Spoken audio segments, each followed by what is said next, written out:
ઉત્તર ગુજરાતની વાત કંઈક નિરાળી છે સાહેબ। આ દુનિયાના ચોકમાં ગરબો પ્રખ્યાત થયો હોય ને તો એ ગરબો આપણા ઉત્તર ગુજરાતનો છે સાહેબ।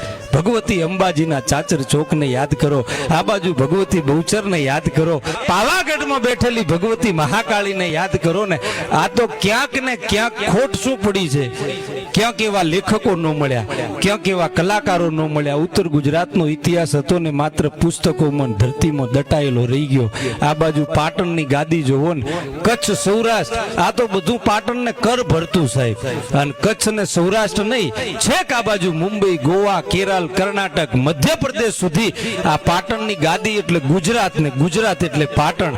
એવો ઉજળો આ ઉત્તર ગુજરાતની ધરતીનો ઇતિહાસ આ સિદ્ધપુરનો રુદ્રમાં આલય છે ને, જે દિવસે એમનું ખાદ્ય મુહૂર્ત થયું ને અને એનો જે ખીલો જમીનમાં ધરબ્યો એ શેષનાગના ફૂણની માથે ખીલો ધરબ્યો તો સાહેબ।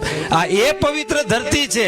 વેદ શાસ્ત્રમાં એવું કીધું છે કે પ્રયાગ હોય અરે ગંગાજી હોય ગમે ત્યાંથી, પણ આ સિદ્ધપુરની ધરતીથી સ્વર્ગનું અંતર માત્ર એક વેદ જેટલું છે।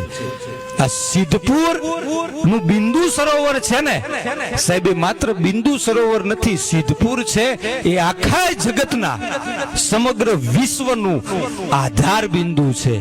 જો દુનિયામાં ક્યાંય દુનિયાનું સર્જન થયું છે ને, સર્જન એનું આધાર કેન્દ્ર હોય ને તો બાપુ સિદ્ધપુર છે।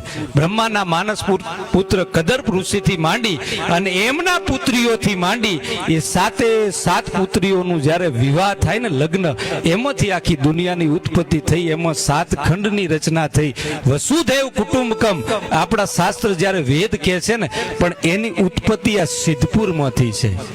આ સિદ્ધપુરની ધરતી જેવી નથી। કપિલ મુનિની જન્મભૂમિ કયો તોય, કર્મભૂમિ કયો તો એવા દાતાર પુરુષોની ભૂમિ છે કે ઋષિ દધીચી જેવા જેદી દેવો જ્યારે મુંજાયા ને, પોતાની કરોડરજ્જુનું હાડકું કાઢી એમાંથી વજ્ર નામનું શસ્ત્ર બનાવી કે સાહેબ, કોઈક પૈસા દઈ કે ધન દઈ કે દોલત દઈ કે પોતાના શરીરની કરોડરજ્જુ જે છે ને, પોતાનો આત્મા, પોતાનો પ્રાણ કહી શકાય, એ કરોડરજ્જુ જો દઈએ કે એવા સિદ્ધ મહાત્મા યોગીઓ આ સિદ્ધપુરના અંદર જન્મ્યા છે સાહેબ। આ સિદ્ધપુરમાં એમને તપસ્યા કરી છે। ઓગણનાથજી મહારાજ હોય, આજ પણ એવી જગ્યાઓ, એવા આશ્રમો આ ધરતીના અંદર ધબૂકે છે। એ ધરતીના અનુયાયીઓ, અને હું તો કહું છું, જો દરેક ધરતીને વંદન છે, દરેક ધરતીને પ્રણામ છે, પણ આ મારી અને આપણી ઉત્તર ગુજરાતની ધરતી છે ને સાહેબ, દુનિયામાં કોઈ ધરતી આના તોલે ન આવી કે સાહેબ, એટલી પવિત્ર આપણી ધરતી છે। જે ધરતીમાં હું તમે જન્મ્યા છીએ, જે ધરતીમાં હું તમે મોટા થયા છીએ, આના ઇતિહાસો ખંખોળવા બેહીન તો રાતોની રાતો ટૂંકી પડે।